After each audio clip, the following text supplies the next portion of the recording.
What's the story over there? I don't know. He's just been like wandering around, I guess.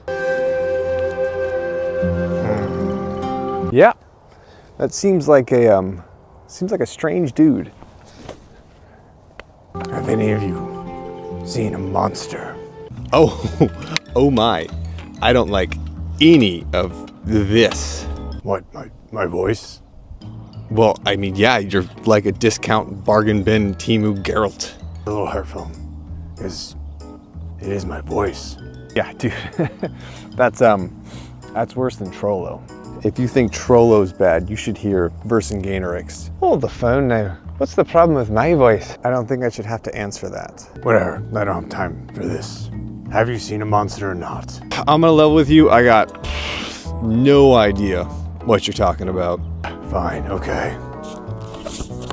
Let me find it real quick.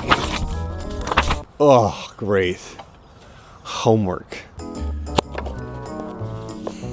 These things here. Have you seen them? I just don't have the time to care. I smash stuff. That's what I do. Smash. I think, just looking at it, that looks kind of like a standard zombie to me. Do you think we should just have a conversation about which weapon would work best against your zombie?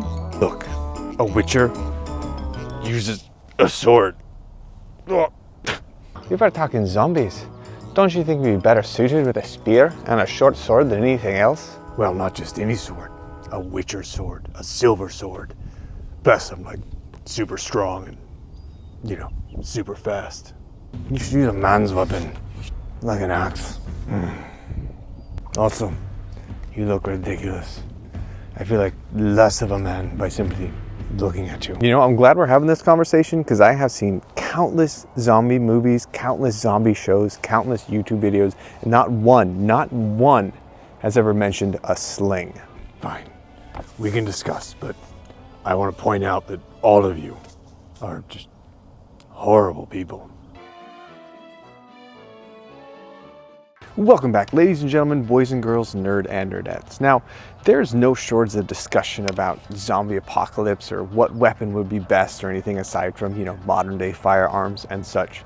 So I recently saw Sellsword's video about the best weapon, and I think the one thing that is constantly missing from the conversation is, of course, slings. Now, I do a lot of sling stuff on this channel, but each person is going to present their case as to what would be the best weapon to bring, and we're going to dive into it and just nerd out. As you know, a lot of stuff I do on this channel is historical and a bit of experimental archaeology, testing different weapons against different armor types, trying to keep it period appropriate. But this is going to be simply more of a fantastical, fun conversation. So let's get started.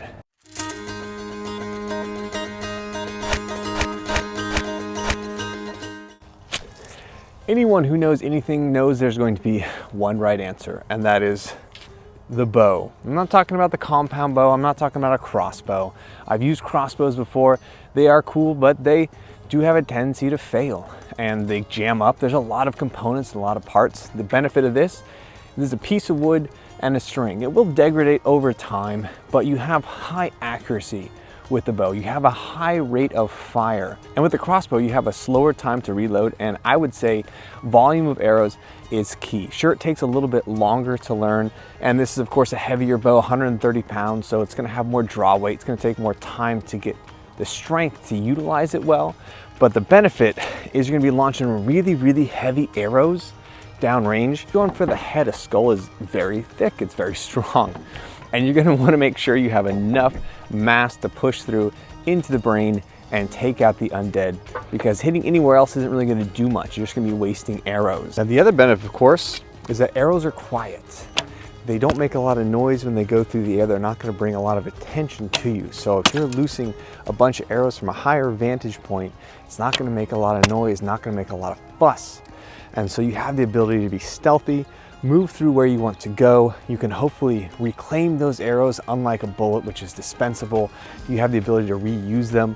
You can reuse parts from it. So if the arrow does break, you can go ahead and reforge another one. From there, you can use the materials from it. Sometimes you can take the fletching off, you can take off the bodkin tip or the arrowhead tip, get some wood and make from there. So you have a high ability to reuse the ammunition you have to make it stretch a lot longer. So overall, I would definitively say, without the shadow of a doubt, bow and arrow is king.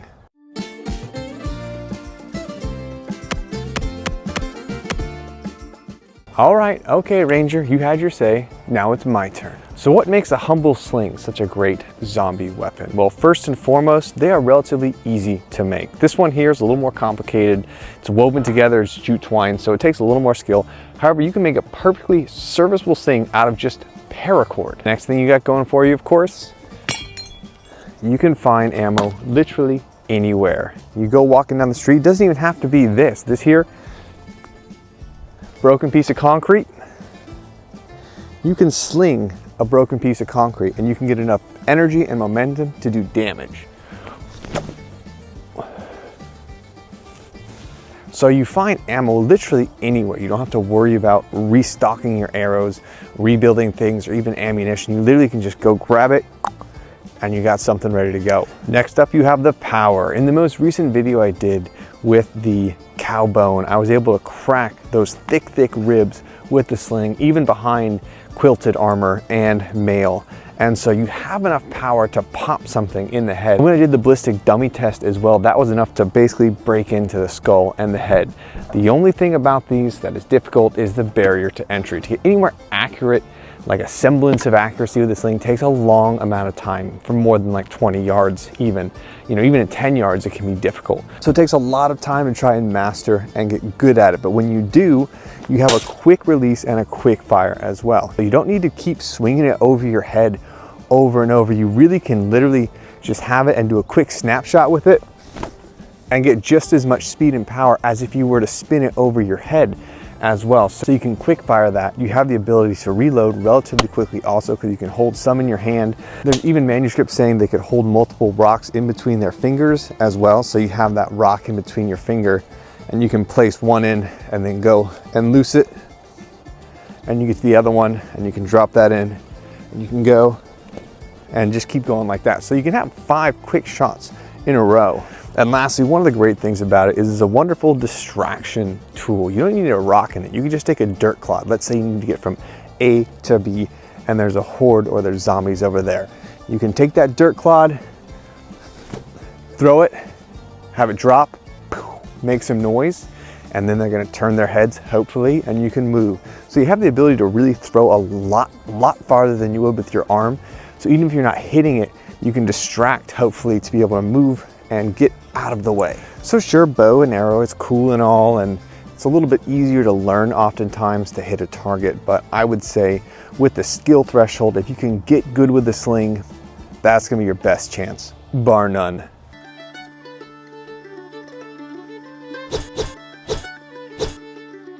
All right then, Slinger, that's fair, you had your go. But as far as I'm concerned, there's one weapon that's been around since the dawn of time, since man could figure out what weapons were, and that was a spear. As I'm sure you can sort out on your own, the benefit of a spear is it increases your range substantially while keeping you out of harm's way. And if you have bitey and you got nails coming in, you want to keep that long range as much as possible. So a spear like this would be great, or a boar spear where you have the little spikes on the side to keep it from running up on you after you poke it. You'll have the ability to go get that range. You can work in a team if you have other people with you, create a bit of a phalanx and push forward.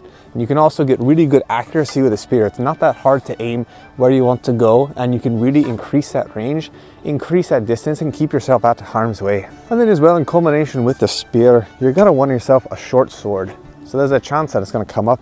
You may get in close, and a short sword is great because it's really easy to be accurate with a short sword, and they have a very good strong point. They don't bend much. There's not a lot of flex in them. So if you're going for the head, you have a better chance of getting in there than you did with a long bendy sword if you're going for a specific point. It's easier to aim, which is the reason why half swording was so popular, because you had that ability to hit those finer points.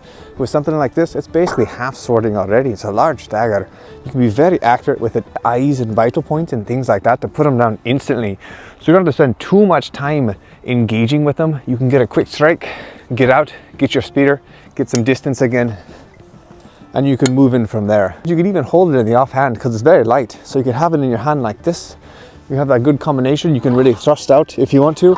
And if you get too close, you can quickly go in and move with the offhand. So a good combination, long spear, short sword. So one more thing to add is the spear can be thrown. But personally, I would never throw something as valuable as this. Once you lose it, if you lose it in a crowd, it's gone. You have much better potential to keep the enemies at bay and have that range. It's better to hold on to it. So while ranged weapons are good, and I have no fault against them, they're not going to do well in the zombie apocalypse. This is going to be the winner to keep you going and keep you alive.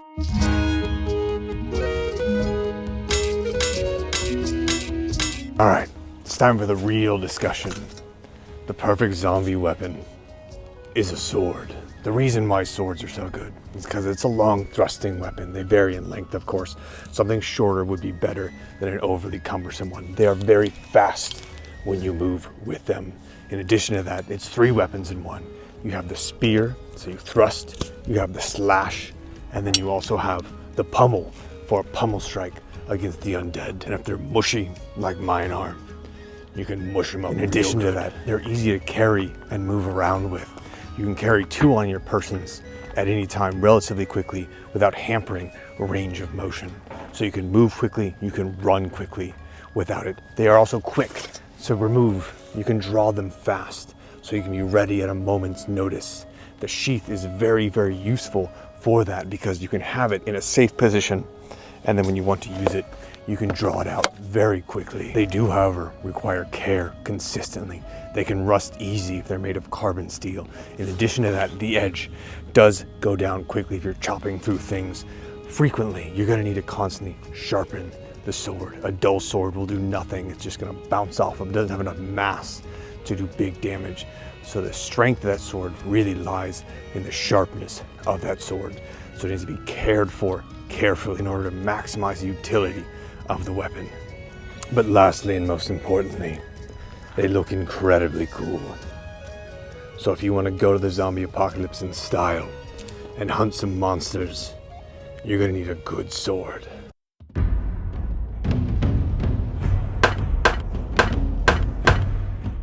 There's one weapon you need to smash the undead, and that is an axe, a man's weapon. An axe can be used to great effect to punch through the thickest of targets. With this axe, I have punched through hardened steel plates, wooden shields. A zombie would be no problem. Axes are also incredibly fast. Unlike cumbersome heavy weapons like SirGains uses, axes are nimble and quick. Used close up for a punch, and they can be brought back and slammed down on the target. They are versatile. It's not a one-trick pony. They have great accessibility in all areas of zombie killing. And if you are like me, you know a man does not wear armor. It's for women, which is why you bring a shield. This one may be a bit large for the zombie apocalypse, but it'd be great if you had other people alongside you to form a shield wall. In addition to that, you can have it, you can slash from behind it and smash from behind it to keep yourself safe from the zombies, even though they're weak, like women. And even though they may not be as manly as an axe, warpicks and warhammers are extremely versatile and useful. I like them because you can use it with one hand and you can keep your shield up as well. So something like this, with a sharp point at the end and a blunt point on the front, or like this here, would be great for penetrating into a zombie skull. In fact, I feel like if it happened, I would use something like this instead of the axe, if the axe broke. But the axe is the real winner. But if there's one tool you need to kill zombies, it is the axe. None is its equal. And women wear armor.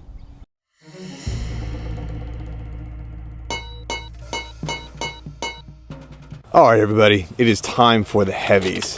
Now, you may think it may not be a good idea to bring a weapon you have to wield with 2 hands against zombies, but I'm here to tell you, you'd be wrong. You may think it's a bad idea to wander around in plate, but I'm telling you, you're wrong. Who cares if you make noise if they can't get through your armor? Are my arms exposed? Sure, a little bit, but how else can you show off the gains? At the end of the day, it's all about flashiness, and heavy hitting. So see, here's the thing. Well, everyone's worried about getting that perfect headshot, hitting the zombie in the right spot, or making sure your edge stays sharp so you can have proper edge alignment to actually cut through. If you have one of these, it's simply blunt damage. Doesn't matter where in the head you're gonna hit it. It doesn't matter if you graze it, it's gonna drop it like a ton of bricks. You've seen with these weapons here against armor, even multiple layers of armor, it's enough to crack the bone underneath. So if I have one of these and I hit a zombie in the head, a mushy zombie and undead, it's gonna explode the head. Is it a little slower than a sword? Sure. But do I miss? No. So here's the thing about armor and the undead. Does it slow you down? Sure, you're not gonna be running any marathons in it. Does it stop you from climbing? Maybe a little bit. Does it make noise? It's not particularly quiet, but what it does do, turns you into a verifiable walking fortress. Sure, sneaking around is good and all if you're worried about getting bit or claws scratching you, but if you got good plate, you're just a tank on feet. You're gonna walk around in any horde and they can grab and claw and spike at you however they want. It's not gonna matter. Then you simply take your smashy stick and do your smashy smashy and clear out that horde. So despite what you may hear from anyone else or anywhere else, there's one thing to take to the zombie apocalypse. Armor and heavy weapons. Be the heavy. Everybody, thanks for watching. I hope you had as much fun as I did. This was a random video. I just thought it'd be super fun to do, just because everyone loves to talk about it. It's always fun to thought process it, you know, just think about things, what would happen, what might happen, everything like that. As always, if you guys enjoyed this video or any of the stuff I did, whether it be the archery, the sling, or anything like that, go out, take some time, and try to learn it. Click off the video, exit out the YouTube app on your phone, go have an adventure and some fun, and as always, let me know what your new adventures are down below. In the meantime, stay sexy. That was really bad. Oh.